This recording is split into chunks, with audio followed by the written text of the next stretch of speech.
this nut? There you go. I am back.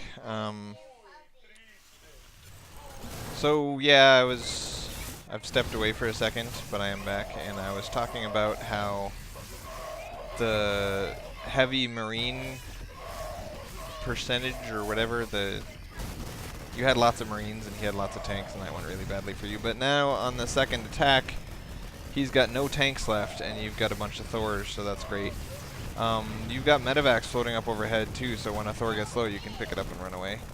And you're coming back with Eminem. Eminem and Thor is a tricky thing because and never fight against a planetary fortress like this. That's bad. Yeah, I feel like you won this fight and then you decided to try to kill the PF and then you lost that engagement. Your goal should be to kill off his army and then walk down right here and use your medevac's vision to shut down his ability to mine. You don't need to kill the planetary fortress. As long as he can't mine, it's useless. And really in TvT, other than reducing income, the primary goal is always to get right here and knock down these reactor cores, because reactor cores take a whole minute to rebuild, and it cuts production in half. So if he has an efficient build, like I've been talking about, and so he has exactly enough buildings to spend all his money, and then you kill all the reactor cores, now he's got all this money coming in that he just can't spend anymore. Another way to end a game is to kill supply depots. You're really obsessed with this planetary. I don't like that. Gold bases are deceptive because they are not a big deal. It is not worth losing a fight to kill a gold base. They mine out much quicker than blue bases, and the amount of money you get from them is identical. You don't get more money from a gold base. Each individual worker gets more money from a gold base, but there are fewer patches, so the full saturation of a gold base is less than that of a blue base. There's 6 instead of 8 patches. So, like, you got a bunch of workers here that aren't doing anything. If you move them over to the gold base, then that would be better than moving them to a blue base. But once you're fully saturated, once you have lots and lots of workers, gold base doesn't matter. In Terran games, mules are super effective on gold bases. I don't know why. There we go. It looks like maybe... Why is one command center control grouped and then the other command center control group? That's weird. Yeah, it looks like, what is this? You have the main and then the expo. Maybe that's so that you can jump your camera quickly between each place. But your mule energy is getting quite high, and definitely that's always bad. I like to keep all my command centers on the same control key so I can just drop a bunch of mules at once, because otherwise, you know, big trouble. Little China.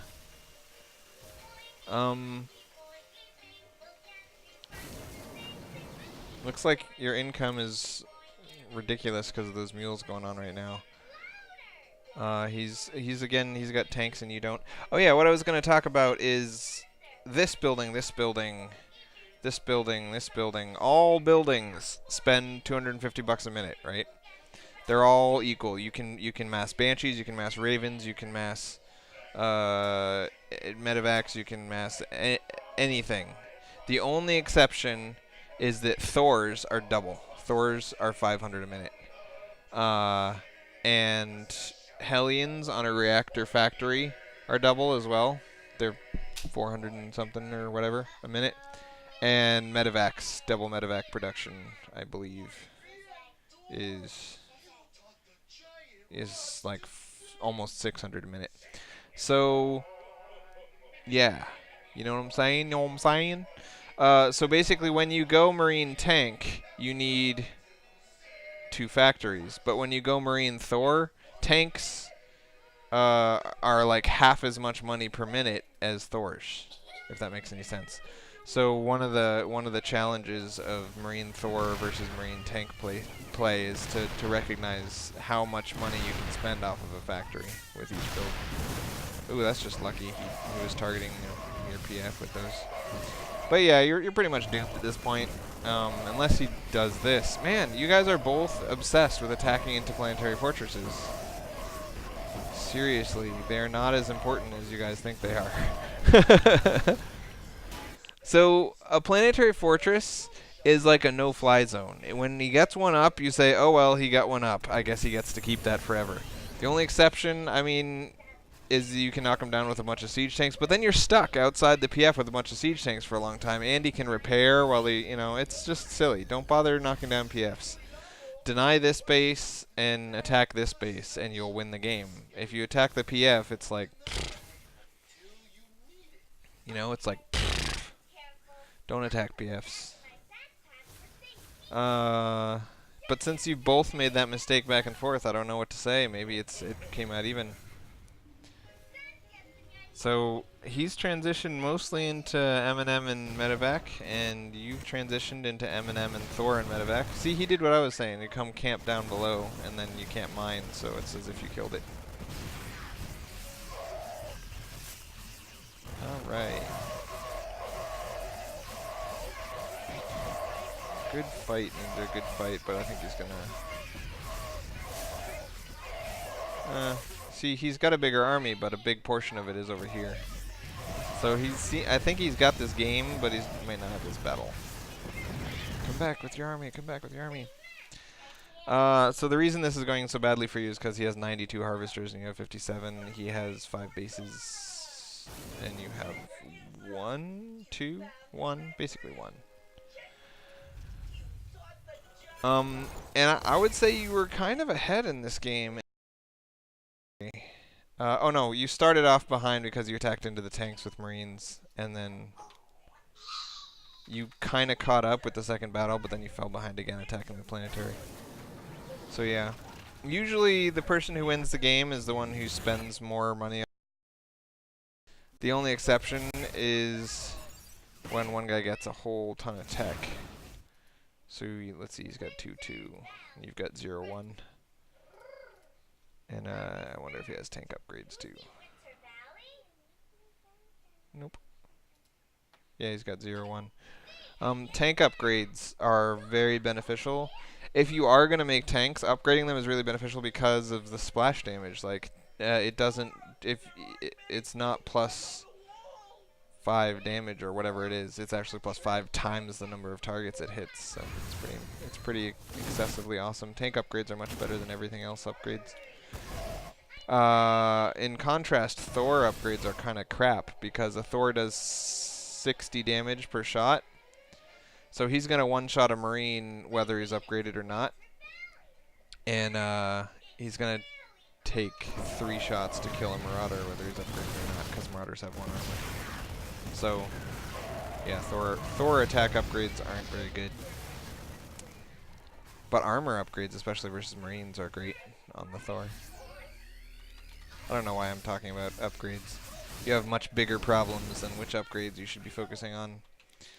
More workers, more using the buildings you have, and less building new, creating new buildings that you can't use. And just better decisions on where to attack and what to lead with. Like, you keep coming in with the Thors in the back and the Marines in the front and the Marauders in the middle, and that's just totally wrong. Thors should always be in front.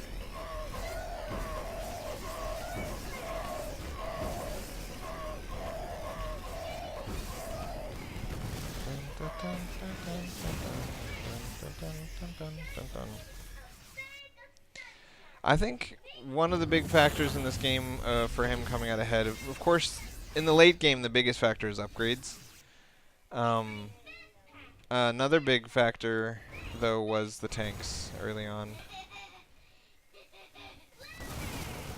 Tanks against Marines. Do-do-do-do-do-do. Splish, splash, splish. He's just so far ahead now that there's not really any chance. Let's see when unit space. He's a little bit ahead here. He's still just a little bit ahead here. He's still just a little bit ahead at 16 minutes even. So yeah, I would say it's not until right here that he really takes off. So like right now, he's only 7 unit space ahead.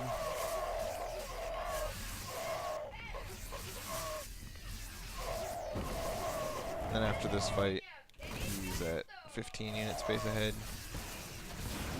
and then you just keep coming back, attacking somebody who's already ahead of you.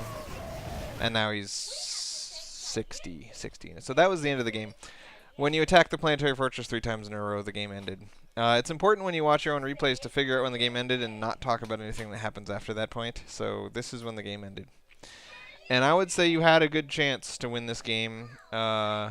If this first battle, if you'd come in with the Thor first, like I said, and if you had, instead of attacking the planetary fortress, if you'd attacked down towards here instead, you had a better chance. Also, you had your guys rallied back home,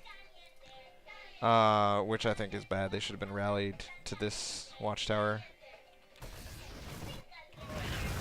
so that you could constantly push with what you had. But now that 2-2 is done, I mean, his upgrades are just so far ahead of you that it's hard to compete. Like I said, the counter to Thor's is M&M, and Thor's counter tanks, counter M&M, counter Thor's, you know? So he's got upgraded M&M against your Thor's now, so it's just going to go worse and worse. So yeah. This max mule energy is really bad. But maybe you're just waiting for this to finish so you could drop the mules.